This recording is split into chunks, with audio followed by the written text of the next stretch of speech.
Hello and welcome to Sacred Psychology, the podcast for misfits and mystics. Here, neuroscience and spirituality go hand in hand. Join me, Tamara Powell, on a no-holds-barred adventure outside the box, because that's where all the truly great shit happens anyway.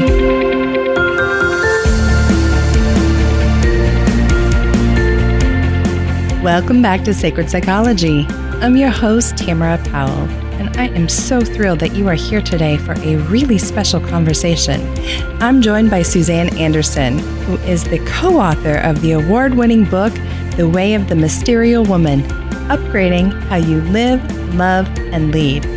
Suzanne is a psychologist, author, executive coach, speaker, and transformational facilitator, and she has dedicated the past 15 years, along with co-author Susan Cannon, in leadership development to decoding an embodied, integral, and accelerated pathway to awaken consciousness and leadership capacity in women. And tonight, she and I are diving into something that a lot of you speak to me about in my own clinical practice here in Florida and online, and that is how to balance or integrate the divine feminine with the divine masculine. And Susan and Suzanne's program that is so clearly and beautifully laid out in their book. And I gotta tell you, what I personally love most is that it is both rooted in science and spirituality. And so tonight, we're going to give a brief overview of their very practical path through 5 archetypes, along with 5 limiting core beliefs that later, once you have done the work, become 5 liberating beliefs. This is one you don't want to miss. And so without further ado, I bring you the incomparable Suzanne Anderson. Hey, Suzanne. Hello, Tamara. Thank you so much for joining me this evening. I am delighted to be with you, and I'm very much looking forward to our conversation together. I am really excited about this topic. It's something I get asked about a lot. And so you are the perfect expert to dive into the subject of identifying the feminine and masculine shadows that are holding women's true wisdom and love and power hostage. Good. This has certainly been where I've put my attention the last few years, so I'm delighted to talk about it. Yes, last 15 years, if I'm remembering correctly. Yeah, I have, I sort of transitioned from more classic, we could say, management consulting to this work with this research around women in leadership when I was observing that there were the few women that I would say were levels of leadership and influence at that time seemed to have embraced the more masculine model of leading than even some of their male colleagues, and were having a harder time than the male colleagues I was working with in surrendering some of those behaviors to as the marketplace was changing, and there had to be more shared empowerment and the dismantling of some of the bureaucratic structures. And but at the same time that they were having a hard time letting go of this, they were getting sick and they were suffering. So it seemed like there was something really wrong with this system, and that took me back into basically my own research and return to graduate school and trying to understand what we were up against as women, developing out of a more masculine model of wholeness. So that's what I've been doing the last few years. Yes, and I and so many women now across the globe are so incredibly happy that you did, because that really resonates with my clinical practice here in Florida, seeing especially high-achieving women, right, to just mirroring what you've seen, just women having to, for plenty of great reasons, having to learn to, self-preserve and to match men. And even sometimes, as you point out so well, we can even take those masculine traits further, and there's this big call towards the divine feminine again, and yet so many women kind of feel unmoored as to how to even do that. And your book, The Way of the Mysterial Woman, Upgrading How You Live, Love, and Lead, it really explains it in a very balanced and approachable way, and I can't wait to dive into that. Well, first, thank you for saying that, because it makes it all worthwhile because, there was one thing to do the research we did for 15 years, actually, or 10, 12 years, I guess, which was very much a trial and error process of trying to decode what did we mean by feminine and masculine, how did we actually experience that? How did women experience that? And then what were the ways that we could start to open up access to what I call now the next level, let's say, of our evolutionary unfolding. And that's the word mysterial that you read in the title of the book, which is a word, and people can read the book to find out how I came up with that. But basically, I think the word itself kind of it's like an onomatopoeia. It carries its own, usually women say, oh, I think I know that word. Do we know that word? It just feels like home, yes. Yeah, exactly. And one of the things that I did right at the beginning of the work was to make sure that all my programs were embedded in a university so that the work and the research itself wouldn't be sort of put into the ghetto of goddess work over there on the side. Yes. I am over here cheering, yes. Yeah, so that in a sense, the curriculum itself could be vetted in the system the way it is, the sort of more masculine system even of academia. And often, people didn't necessarily know that companies that would send their women to do work with us didn't necessarily know how we were or what we were doing. What they did see was a profound shift in the way of being and a way of leading that made an enormous difference in the organizations they were a part of. So. And I could not be more grateful to you and other women paving the way and allowing, I call myself a trapezoid in a world full of circles, because sometimes it can feel like that, right? The misfits and the mystics of the world. Yeah. Who really still have a deep love and appreciation for the rigors of science and academia. Yeah. I still teach here at the University of West Florida, psychology courses from time to time. And I'm just so impassioned and at the same time very aware that a lot of my students, like myself, want a more embodied, integrative approach. But yet we don't want to be, completely scoffed out of the APA and the ACA for talking about an integrative approach. And that word keeps coming up for me, I think, when it comes to your work, because it's not just about balance. It's because there is almost no such thing if we're going with the Tao, right? It is about integration. And I'm just so grateful. Thank you for the work that you've done. Yeah, well, as I say, I'm grateful for your appreciation. And I'll just say that one way that I think about this moment, and this was true when I began the research, and part of why I put the programs in the university, is that I think we are women. Actually, I think culture itself is in the midst of a rite of passage. We are in a profound time of change. And we outline this, my co-author Susan Cannon and I in the book, the actual cultural unfolding that's happening right now. But I really see women as playing a very key role in this. That what we're going through right now is not just a sort of slight tweaking of our capacities, or, we need to learn how to do a little more of this, a little more of that. Right.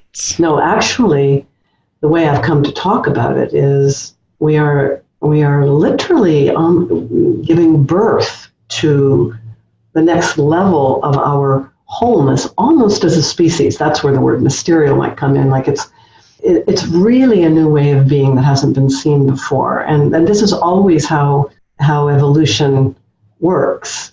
I'm sure you know the well-known quote by Einstein that we can't solve the problems of today by the consciousness that created them yesterday.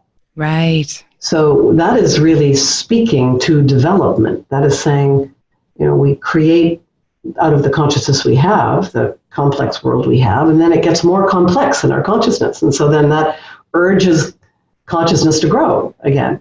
And this is what I see for women right now, that we're really looking at an upgrading of what I call the inner operating system. Really not just what we know, but how we know what we know. the perspective from which we can see our way of being. And then, from that way of being, of course, new ways of doing arise, new potential behaviors arise. But it's the way of being, this movement and consciousness, that I'm really interested in. Oh, girl, me too. And what I really appreciate about yours and, Susan's work is the reclaiming, and you make it so safe for women to dip their toes back in at first and then later embody, all of the different sides of us. And so I want to go back to your book. I had my first big swoon moment when you wrote, we had both grown up as father's daughters in the late 60s and 70s, eschewing the domestic lives and roles to which our mothers had been unwillingly constrained, and admiring the achievement and power our fathers experienced. Yet we weren't satisfied copying our fathers either. The central inquiry that remained constant for each of us, while many other things changed, was this: how can I be all of myself? How do I resolve a deep inner tension between two differing parts of myself? One that is more masculine, able to achieve, focus, create order, control, and powerfully bring things into form in the world. And the other part that is more feminine, receiving, wild-spirited, intuitive, embodied, creative, loves the mystery, and speaks the language of the heart. And how can I be of most service to the world without losing myself? Oh, girl! I was like, someone just put my soul on a page. And every other, female and male, quite honestly, on the planet, looking to bring what is most authentic and yet fully integrated.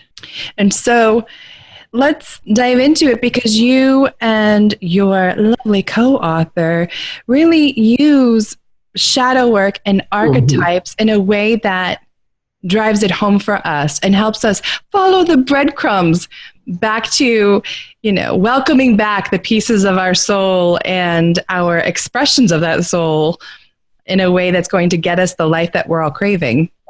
Yeah, that was beautifully articulated, what you just said there in the last few sentences.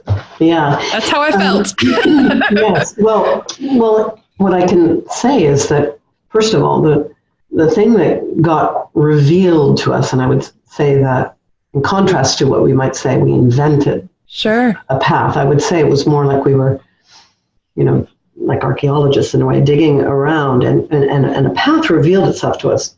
And this was the developmental path. So it's a path, and this was interesting, by the way, because when I started to take on this challenge, 15 years ago, to understand how women develop, I went back to graduate school and thought, okay, there are going to be all these books on women's development, and I'm going to to become an expert. And of course, well, not of course, but I didn't find that, and most of the studies in human development up until about 20 years ago were done using male subjects, as though men and women all develop the same. And there was this assumption that what's a human and a human develops in the same way. And then Carol Gilligan, who wrote In a Different Voice, you may know her work, based at Harvard, came along and was one of the first to say, well, let's look at this. Maybe women develop differently. She was one of the few, and that's basically the work that we picked up, was to begin to look at how do we develop from as young girls all the way through to elderhood. And what I've now come to call the mysterial sequence is the developmental pathway, basically, that women take from babyhood all the way up. And what we found was that very distinct developmental junctures, or the nexus points, almost like a gene code turns on that's either a feminine or a masculine energy that lights up in the psyche soul. Right. And then depending on our own structures and the conditions in which we grew up, the time in which we grew up, and the culture in which we grew up, we relate to that energy in a particular way. And either that's in its most whole way, or we leave parts of ourselves behind, as you were suggesting. So right. So the mysterial sequence is that pathway, and that's what I could maybe just give you a sense of these 5 little points along the map. Should I give you that? Yeah, I want to dive into that, but first I want to, for some of the listeners who are still unfamiliar with the term shadow and why this is a thing, and they've heard about it in spiritual circles and they've just never really understood it from a psychological point of view. I love the way that you describe in the book that it's these hidden parts of us in our, unconscious that we're probably just not picking up on that are there because we have split off from them or disassociated from them, right? Perhaps because of the operant conditioning that you were just talking about. Mm-hmm. We may have a mother wound or a father wound, or, Mm-hmm. may not have liked parts of us that were too much or not enough. But what I really love is that you point out that the longer we don't pay attention to them and they're not in our conscious awareness, the stronger they become, hence the need for this work. Those blind spots, it's not like they go away. They actually become more rigid and more intense. And so you bring up a very brilliantly, one of my personal favorite ways of how do we work with it if we can't see it, and that's through these archetypes and the 5 you guys outline. Yes, exactly. So that's the, so maybe but I'll just sort of dive in a little bit to say that one of the concerns I have right now about the movement of the women, and there's this wonderful big uprising now, sort of that we see happening, which is excellent. And that there can sometimes be the, I think, mistake that if we can see it, like if we can see a new way of being, or we have a good intention, we just get totally focused on that. We stick the affirmations on the mirror. Yes. We're good to go. All right. And preach. It needs to be said. That's not enough. No, it is not enough. It's very good. In fact, I work very deeply with intention and how to really learn to use the power of the mind, heart, and body to energize a future attention. I mean, I'm all for that. But there's this other little sticky point, which is that we learned ways of being, what I call habitual ways of being, or the conditioned self, very young, that formed, and it was a very creative strategy. It was a way of being, which you're suggesting, that got us love, safety, and belonging. Right. And it was a creative strategy for that moment, but we've outgrown it now, and actually it's still the thing constraining us. So we got this great affirmation, we're pointing at the sun, and then every time we make a move, and months later we're back where we were, and then more disappointed than ever. So this is the point that it's the iceberg theory of consciousness. 2/3 of our experience is actually under the surface of awareness. That's the unconscious. And like in an iceberg, it's what's under the water that's actually determines what direction and speed that iceberg moves at. Yes. So the shadow work that we do is very precise, because that was the thing. Okay, if we understand shadow, that's already something. We know we have to go into that territory, which you cannot go into consciously. The point is the unconscious is all that which the conscious mind does not want a relationship with. Right. So how do you do that? And this is the work of Carl Jung, the turn of the century, where he discovered this idea of the archetype. And I think of the archetype of archetypes as like this little magnets in the unconscious, and around which, like the iron filings of the personality, cohere or form. So what I would say relative to the work I do would be that what we identified was that there were 5 of these magnets, very prominent, dominant, primary, feminine or masculine magnets, that light up at a particular time in the developmental cycle, and then your personality coheres around that. So the work my book helps women do, and then the programs that I do guide women to do, is to go back to that developmental point, phase, and then do the deep work. In other words, find out what you did leave behind there, and begin to strengthen the relationship with that feminine yin or masculine yang archetype. And it's fascinating is that I found myself resonating with parts of each all the way along the path, And so for listeners right now who are like, well, I had a great childhood and everything was fine. Yeah, that's awesome. But I guarantee you there are still patterns and behaviors that you are going, why am I still doing this thing? Or how am I still attracting these losers? Whatever it is that you're telling yourself, this is how and this is why. And here's a great way of getting you out of it is with these awesome magnets. It's ways of resonating with. Mm-hmm. Well, maybe what we can do is we'll just take a walk through this. Yes, please. Sequence now that we've set it up a bit. And what I would say is that what we found working with hundreds of women was that there were, associated with each of these primary archetypes, there were limiting beliefs that again and again and again and again showed up. So we began, the data just started to reveal itself. And we found these 5 primary limiting beliefs. And I want to say, these are not just beliefs that are in the mind. They are literally encoded in the body. They're encoded in the DNA. So it isn't even just what your own childhood is that I believe we are bringing things down through our lineage. Oh, absolutely. What we've shown in our own history, and we show it in the book, is we've been in 5,000 years now of a hypermasculine or masculine paradigm of consciousness. That's a long time. Right. And of course, that's impacted not just what we think, but what we feel and how we experience the embodied, mater, our own bodies. So, what's really exciting to me is that we're seeing this come to play in research on epigenetics. And I think your work is so powerful because as a woman learns to heal, or even a man, if they were so inclined, we're literally rechanging the gene sequence and then our future generations aren't going to have to go through it in quite the same way.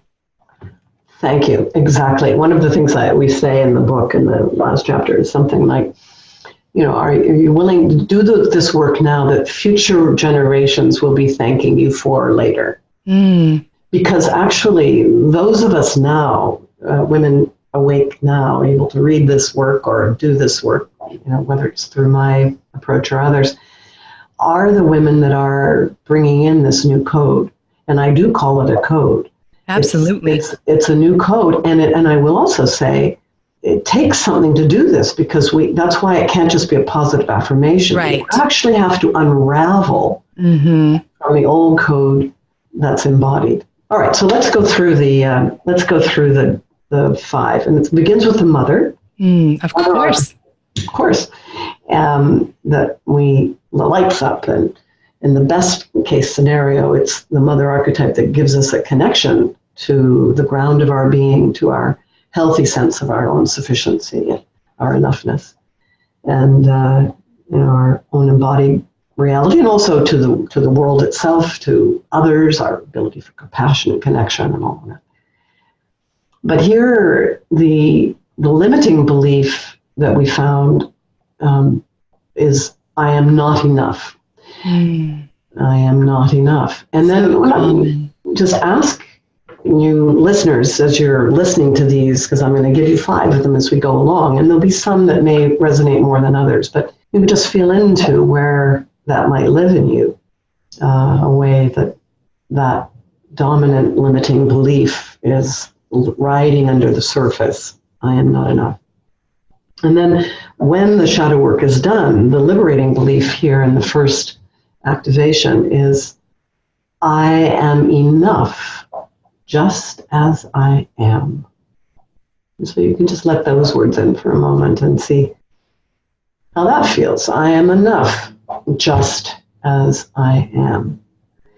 And then opposite this primary kind of yin-yin, we think of it, first archetype is, and we do see these yin and yang archetypes arising in polarities, is the hero archetype of, in essence, we call flame yang. It's very yang, so it's like the yang energy. This is the capacity to come into the world and have agency and set goals and achieve our goals and set boundaries and have that energy of action, creative action in the world. And the limiting belief here that we found is I have to do to be of value. I have to do to be of value. You can just feel into how much that lives inside you. And then when the work is done here to liberate your pure hero energy, this champion who's here to be an advocate for your own deepest creative genius that you've discovered in the mother, then what arises here is I am empowered to do what is mine to do, or I am empowered to do what is mine to do, which is not, of course, everything. Right. That's the first polarity. And interestingly, in our own work, when we first started doing the research, that was the way most people saw feminine and masculine, were these two primary archetypes, mother, kind of yin-yin, yang-yang hero. But we began to see something else, and this takes us to the second polarity, which was an expression of the masculine in women that wasn't dynamic like the hero energy. It was actually more static, more still. And this takes us to the father archetype then. This is the ability in the best case scenario where we are a stand for our work, where we're willing to be seen. We show up in our own authority. We build the structures of an adult life. We know how to structure things and create the order and the systems. And it's also where we plug into the world pattern, where we fit in, we want to fit in and make a contribution. And the limiting belief here is I do not belong. I do not belong. And then when the work is done here to harness the healthy father expression, then what arises is I am at home in myself and naturally belong. I'm at home in myself. Here I am, home base. And I naturally belong. And I'm willing to show up in the world and grow what is mine in the world through creating the right structures and plugging into the resources in the larger system. My own true authority arises here in the healthy father. And then opposite this, the yin end of this second polarity is a more dynamic feminine. So it wasn't the mother energy we were seeing. It was actually something more fiery. And this is the maiden archetype. And here, in the best case scenario, the maiden archetype alive in us, this is where we are able to express ourselves freely. We are connected to our own wild feminine. Yes. Are kind of unmoored and spontaneous and sensual, sexual willingness to color outside the lines, to really express our own unique genius in our own unique way. But the limiting belief that erodes that capacity that we found is I am not free to express myself fully. I'm not free to express myself fully. That almost feels like, and Staunch, when I was listening and feeling into those words, in starts polarity to the first wound, right? The first limiting belief of I'm not enough. Now we've almost come full circle to I am too much. And how many mother-daughter wounds take place on either one or other side of that polarity. And so it's beautiful to me, right, is that we come all the way back around with that myth of Demeter and Persephone to a space where both sides get healed and there's, once again, a free-flowing movement between them. Well, that's a beautiful thing. And of course, as you know, in the book, the myth, the core Persephone myth has been a guiding myth for me for a long time because it actually is the myth of the young maiden innocently picking flowers who was grabbed by Hades, by circumstance, by something that takes her down into the underworld. And she, in that process of going down, eventually she eats the pomegranate seeds in the underworld, if you recall. And that's like she takes in her own embodied wisdom. And then when she emerges back to Demeter again, to the mother, she is really quite different. So the liberating belief here that arises when the work with the healthy maiden is done is, I am free to express my true nature. Yes. I'm free to express my true nature. And that is not like I can just say anything all the time. That's actually, now I'm more precise. She's grounded. Yeah, and she's grounded. Exactly. And this is where our own joyful creativity comes alive here in the maiden. Interestingly, in culture, we see we're coming out of a long cycle of the masculine, so hero father energy. And the maiden archetype we saw coming in around the 60s, actually, culturally, looking at it from a collective perspective.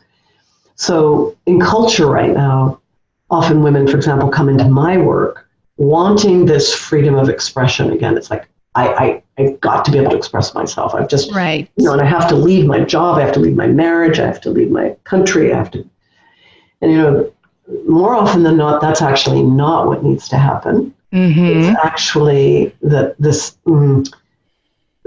new species of woman is pushing up against the limitations of the old structure and seeking to come into expression. And when that birth is done, then it's quite different how the world looks and whether you need to change, the structures you're in or not. Absolutely.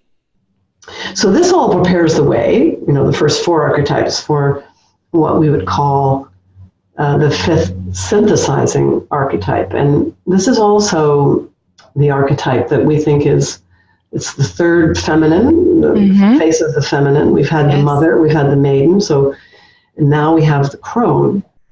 And the thing with the crone is that, and even when using the word, I don't know what your sense is of that word. How do you relate to the crone when I say that? Well, until I discovered the goddess mythology and my own ancestral roots in Celtic paganism, I definitely had a negative schema in Western patriarchal society. It was the hag, which is ironically one of the sides of it, right? And now, obviously, I have a more embodied wisdom. It's the generativity stage I picture with Erickson, but yeah, right. I still think that word crone is still heavily schematized. It is. And we went back and forth about, are we going to call this a wise woman? Are we going to call it the crone? But from an archetypal perspective, the crone is really strong. Yes. And even the reactivity to it is okay by me for now, because this has never come in all the way before. Of course, we know this archetype of the wise woman tried to come in at various other times. She was burned at the stake, right? Stoned to death and so on. But this is actually her time, and the reason is because it's the first archetype in the psyche that's able to hold the yin and the yang. Right. It's like a steering function in the psyche where you can, when this comes in, you can discern whether you need more mother right now, more hero, more father, more maiden. But the limiting belief here in the crone is I don't have enough knowledge. And I don't have enough connections. I don't have enough influence. I don't have enough knowledge, connections, or influence. Feels like imposter syndrome. Yeah, it is a little of that. And that either shows up, of course, as the hag, the one side of, I have more than enough, thank you very much. Or the other side, which we call the denier, which is, I'm really, I don't ask me to be the wise woman in this room. Right. But when the work is really done, and by the way, this is not just about this coming in the 50s and 60s. This is coming in now in young women, and I'm just thrilled about this. Yes. It's so cool to see. I was a keynote speaker at a big women's leadership conference called WIN in Europe. And after my talk, I had a number of young 30-year-old women come up to me, and they were so grateful, first of all, for the map, because they could suddenly recognize themselves on it once I was laying it out in more detail. And they were talking about this crone energy that was starting to come in, and they didn't know what to do with it. Like they were knowing things. When the crone comes in its most healthy, she's the alchemist. It's like the part of us that is willing to shapeshift,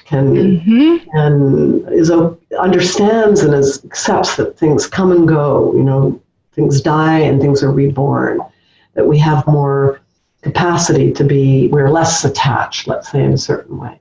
Sure. To the effects of the world. And so that was very exciting. So the liberating belief here, when it comes in fully, is a recognition that I am a channel I am an evolving source. Literally, I don't have to be all this right now. I'm an evolving source of wisdom, love, and power. I am an evolving source of wisdom, love, and power. That's a really different place to inhabit than I need to know it all right now. Absolutely. It feels so good. It really reminds me of the concept in Buddhism of the asangarikacita, just the spontaneous occurring action that's commensurate to the situation. You just know in this moment, I need a little more of yin or a little more of yang or, Yeah. And then when the crone came in, just to finish it off, I think at one level we thought that energy was going to be the end, but then we saw something else arising that was greater than the sum of its parts, and that's how the word mysterial emerged. And in a sense, like the crone was the last, combination number in the combination lock, and then it popped open, the channel popped open, and then almost this like new species of woman started to appear. So this is we lay this out in the book, and included practices, as I think I was already saying, so that women I'd never get to meet, that the book would go somehow around the world as it is, could get started to encourage the process, because I certainly think we need more mysterials sooner than later. Amen. And by doing so, one of my absolute favorite lines in the book, I think, is when you guys say, in essence, you remember yourself. You welcome all of yourself home. Mm-hmm. That, it just doesn't get better than that. Mm-hmm. Mm-hmm. So tell me and the listeners a little bit about this group program that you're starting again very shortly. Thank you. Yeah. So again, the ways that if I could encourage you listeners to get going is come to my website, which is Mysterial, Mysterial, woman.com, mysterialwoman.com, and get on the mailing list. So you can sign up there. Once you do sign up, you actually, we give you a number of things that are the liberating and limiting beliefs, some practices to get you going. So a way that you can start to be encouraged. And of course, you can find access to the book there, and in the book, get going right away with your work. And then there'll be some of you who don't want to wait the years that it probably takes for this. As I've said, I think this is an evolutionary unfolding. It's happening whether we encourage it or not. We are being invited by life itself to grow, and women need to turn on this developmental tap again now, because we're not done. And the work I do is really designed to accelerate that process by a very precise way of liberating our own unique essence from the grips of some of these outdated shadow patterns.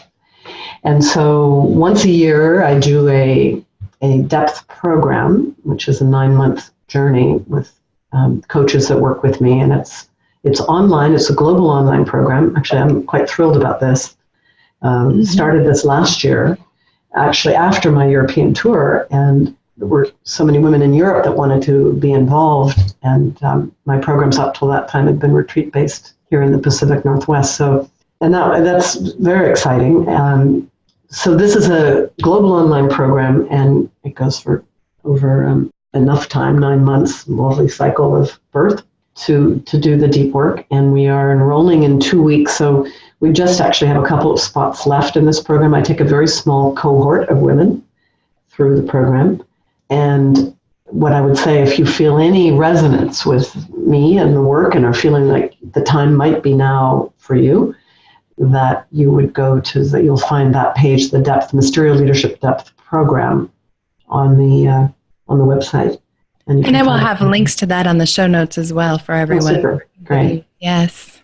Great. And then there'll be some of you, I also have an introductory program, which is called Mysterial Leadership Essentials. That's evergreen now, which means you can do it at your own pace, which is just a little way you turn on each of the archetypes as you're getting going. So fantastic. That's a good entry. And then also, I'd love to invite any of your listeners to our closed Facebook group, which is Mysterial Woman, and join us there in the conversation. Basically, a community of emerging mysterials who want to talk about what it's taking to keep emerging and the challenges we're up against, and be in that conversation. So, oh, how lovely. Yeah. Excellent. They've got a plethora of ways to work. Plethora of ways. Yes. Suzanne, thank you so much for your time and just the gift that you have. Really, you are a soul midwife and birthing this new evolving. And I just, could not be more grateful for you. Well, thank you very much, Tamara. And it sounds certainly like you're a sister Mysterial, and I'm delighted to be in conversation with you and the great conversations you're having with many on your podcast.